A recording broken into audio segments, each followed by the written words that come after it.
আচ্ছা, এতক্ষণ ভিডিও হয়নি। আচ্ছা চলেন কোনো পড়াটা সমস্যা নেই। দিচ্ছি। এই উম, পড়াটা এই পড়াটা না জানে, এই পড়াটা জানে দিয়েছিল, তো এই পড়াটা হয়ে যাবে, এরপর নতুন পড়াটা দেন দিয়ে ভিডিও পাঠিয়ে দেবেন, ওরা ওরা দেখে করে নেবে। আচ্ছা ঠিক আছে, এই তো এই পড়াটা অলরেডি আপনাদের পড়া দেওয়া হয়ে গিয়েছে। তো এবারে নতুন পড়াটা দেব। হুম। নতুন পড়াটা অলরেডি ভিডিও চালু হয়েছে, ঠিক আছে। হ্যাঁ, নতুন পড়া দিয়ে দেন, হ্যাঁ। জি। আচ্ছা, সবক নাম্বার 16, মিম সাকিনের কায়দা। মিম সাকিনের কায়দা বুঝলেন, এতক্ষণ কি কায়দা হচ্ছিল, সমস্ত সব নুন সাকিনের কায়দা উপরে চারটে হয়ে গিয়েছে, তাই না? হ্যাঁ। উপরে জি চারটে জি। নুন সাকিনের কায়দা হয়ে গিয়েছে, 1 নম্বর ইজহার, 2 নম্বর ইকফা, 3 নম্বর ইকলাব, 4 নম্বর ইদগম। চারটে নুন সাকিনের কায়দা হয়ে গিয়েছে। এবারে এসছে মিম সাকিনের কায়দা। এবারে কিসের কায়দা এসছে? মিম সাকিনের কায়দা। মিল থাকে। মিম সাকিনের তিনটি কায়দা। মিম সাকিনের কটি কায়দা? তিনটি তিনটে। কায়দা। আর তিনটে কায়দার নামও অনেকটা নুন সাকিনের কায়দার নামের মতন, বুঝলেন। যেমন মিম সাকিনের জি। তিনটি কায়দার প্রথম কায়দাটির নাম হলো ইজহার, অর্থাৎ ইজহারে সাফাবি। ঠিক আছে, পুরো নামটা হলো জি। ইজহারে সাফাবি। সফাবি। দ্বিতীয় নম্বর কায়দাটির নাম হলো ইকফা, অর্থাৎ ইকফায়ে সাফাবি, পুরো নামটা কি? ইকফায়ে সাফাবি। সফাবি। তারপরেরটা যেটা ঈদগম, পুরো নামটা হলো ঈদগমে সাফাবি, বুঝলেন। মানে হ্যাঁ, প্রত্যেকটা নামের ইদগমে পরে সফাবি। সাফাবি লাগাতে হবে। তো ইজহারে স্বাভাবিক। জি সাফাবি, ইকফায়ে সাফাবি, ঈদগমে সাফাবি। জি। তো চলেন, আচ্ছা। মিম সাকিনের তিনটি কায়দা খুবই সহজ, বুঝলেন। মিম জি। সাকিনের তিনটি কায়দা খুবই সহজ। আমি যদি 2 মিনিটের মধ্যে আমি আপনার মিম সাকিনের তিনটি কায়দা আপনাকে এক্ষুনি বলে বলে দিলে আপনারা বুঝতে পারবেন।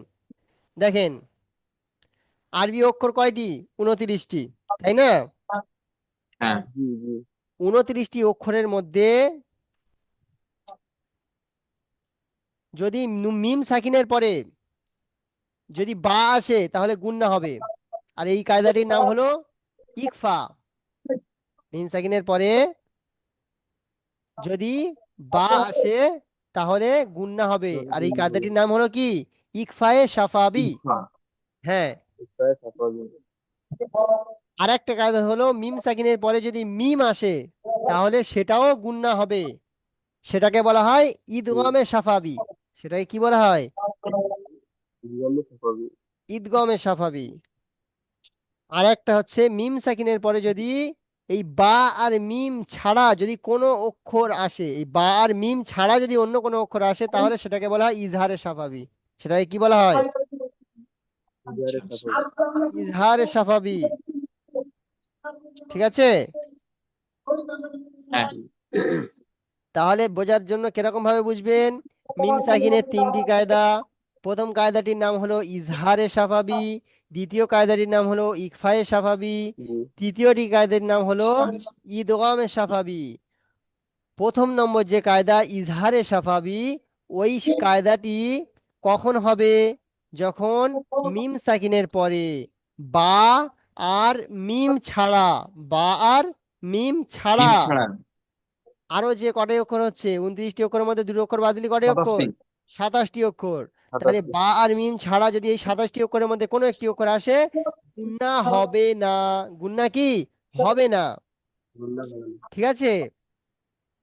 জি। আর যদি মিম সাকিনের পরে বা আসে তাহলে হবে ইকফায়ে সাফাবি, এটা গুণনা হবে, তাই না? পূর্ণাঙ্গ করতে হবে। হ্যাঁ, মিম সাকিনের পরে বা আসলে গুণনা হবে, আর এটার নাম হলো ইকফায়ে সাফাবি। আর মিম সাকিনের পরে মিম আসলেও গুণনা হবে, এটাকে বলা হয় ঈদগমে সাফাবি। এটাকে কি বলা হয়? ঈদগমে সাফাবি। ইদগমে সফাবি। ঠিক আছে। তাহলে মিম সাকিনের জি। তিনটি কায়দা পরিপূর্ণভাবে বুঝে এসছে। কার কার বুঝে আসেনি বলেন, কার বুঝে আসেনি? জি বুঝে আসছে। বুঝে এসছে তো? জি। জি। তাহলে চলে এবার মিম সাকিনের 1 নম্বর কায়দার পড়াটা দিচ্ছি, দেখেন। প্রথম নম্বর কায়দাটি যারা ইজহার, অর্থাৎ মিম সাকিনের পরে বা আর মিম ছাড়া ওই 27টি অক্ষরের মধ্যে কোনো একটি অক্ষর আসলে গুণনা হবে না, এটা সেই কায়দার পড়া। কায়দার পড়াটা তো কি? আলাম তারা। আলাম তারা, দেখেন তো এখানে মিম সাকিনের পরে যে তাটা এসছে, এটা ওই বা আর মিম জি ছাড়া অন্য অক্ষরে এসছে তো নাকি? জি। জি। বা আর মিম ছাড়া অন্য অক্ষর এসছে, বাও আসেনি মিমও আসেনি, এটা অন্য অক্ষর এসছে, তাই না? সেই জন্য এটা গুণনা হবে না। বুঝতে পারছেন? জি জি আর যদি এখানে মিম সাইনের পরে যদি বা আসতো তাহলে গুণনা হতো, কিংবা মিম সাইনের পরে যদি একটা মিম আসতো তাহলেও গুণনা হতো, তাই না? কিন্তু এখানে বাও জি জি আসেনি, মিমও আসেনি, অন্য কোনো অক্ষর এসছে, সেই জন্য গুণনা হচ্ছে না। তাহলে কি নাম জি। পড়বেন? আলাম তার, কিরম পড়বেন? আলাম তার। আলাম তারা হ্যাঁ। তাড়াতাড়ি তারপরটা, তারপরেরটা দেখেন, হুম ফিহা, হুম ফিহা। হুম ফিহা গুন্না দিলে হবে না, গুন্না করলে হবে না, কিন্তু হুম সিম্পল হুম হুম ফিহা ফিহা। ঠিক আছে। হুম ফিহা হ্যাঁ। তারপরেরটা দেখেন, লাকুম লাকুম দিনুকুম। দিন, দিটা টান দিতে হবে, দিটা ইয়া মাদ্দা আছে। আচ্ছা লাকুম আচ্ছা দিনুকুম, লাকুম লাকুম দিনুকুম। দিন ঠিক আছে। লাকুম জি তাহলে মিম সাকিনের প্রথম নম্বর কায়দাটি পড়াও হয়ে গেল, এবং কায়দার পড়াটাও, উদাহরণটাও পড়া হয়ে গেল, তাই না? জি জি এবারে মিম সাকিনের দ্বিতীয় নম্বর কায়দাটি পড়াতে দেবো আপনাদের, ঠিক আছে? দেখেন, এটা হলো মিম সাকিনের দ্বিতীয় নম্বর কায়দা, মানে মিম সাকিনের পরে যদি বা আসে তাহলে মিম সাকিনকে গুণনা করে বুঝলাম। পড়তে হবে। একে ইকফায়া সাফাবি বলে। যেমন, চেষ্টা করি। রব্বাহুম রব্বাহুম। না বা টান দিলে হবে না, রব্বাহুম, রব্বাহুম আচ্ছা বিহিম। আচ্ছা আচ্ছা এখানে গুণনাও করতে হবে, মিমের পরে গুণনা রব্বাহুম করতে হবে, মিমটা বিহিম গুণনা করতে হবে, মিমটা গুণনা করতে হবে। রব্বাহুম বিহিম।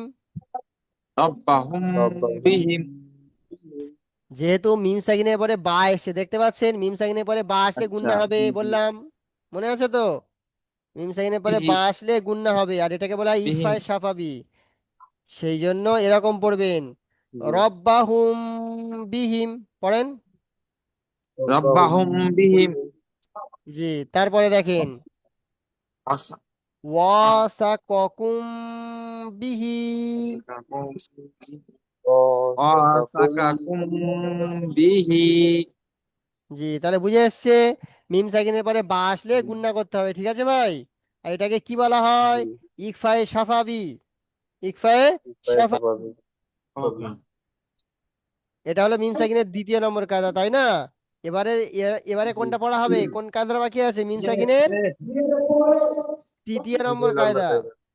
জি। এই দেখেন মিম সাকিনের তৃতীয় নম্বর কায়দা, আমি বলেছিলাম মিম সাকিনের তৃতীয় নম্বর কায়দাটা কি? মিম সাকিনের পরে যদি একটা মিম আসে তাহলে গুণনা করে পড়তে হবে, তাই না? মিম সাকিনের পরে আরো একটা মিম আসলে গুণনা করে পড়তে হবে। যেমন এই দেখেন, ইলাইকুম মুরসালুন। এই মিম সাকিনের পরে আরো একটা মিম এসে, দেখতে পাচ্ছেন? ইলাইকুম জি মুরসালুনা। হ্যাঁ, তো মিম সাকিনের পরে আরো একটা মিম এসে, দেখতে পাচ্ছেন তো? জি জি জি তা ওই জন্য গুণনা করতে হবে, তাহলে কি পড়বেন? ইলাইকুম মুরসালুনা।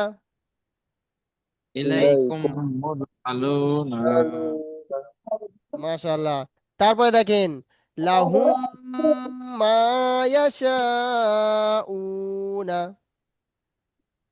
লাহুম মা ইয়াশাউনা। হামসাদ শেখ ভাই বলেন। ইয়াহুম মা ইয়াসাউনা। মাশাআল্লাহ। তাহলে এই মিম সাকিনের পুরো কায়দাটাই পড়া দেয়া থাকবে, ঠিক আছে ভাই? পুরো কায়দাটা আচ্ছা সহজ আছে, বুঝে নিলে সহজ। আর বুঝে না নিলে ভাববেন আপনি তিনটে কায়দা একসঙ্গে পড়া দিচ্ছে হুজুর, ইজহারের কায়দা পড়া দিচ্ছে, ইকফায়ের কায়দা পড়া দিচ্ছে, আবার ঈদগামের কায়দা পড়া দিচ্ছে। এটা তেমন কোনো বিষয় নয়, বুঝলেন ভাই? পড়াও সহজ জি আছে, জি জি আর বুঝে নিলে পড়াটা খুব বেশি পড়া নয়। পড়া আপনাদের বুঝে এসছে আজকের? হ্যাঁ বুঝেছি। কোন হুজুর আমি জি বুঝতে পারলাম আলহামদুলিল্লাহ। না যে নামটা কি আপনার? আমার নাম মাওলানা ইকবাল। আচ্ছা আচ্ছা ঠিক আছে। মাশাআল্লাহ। জি ভাই, তাহলে এরকম করে পড়া করে নেবেন, ঠিক আছে ভাই? আর ভিডিওটা তো আচ্ছা ইনশাল্লাহ পাঠিয়ে দেবো, ঠিক আছে? ভিডিওটা ছেড়ে আপনাদেরকে লিংক পাঠিয়ে দেবো, দেখে পড়া তৈরি করে নেবেন।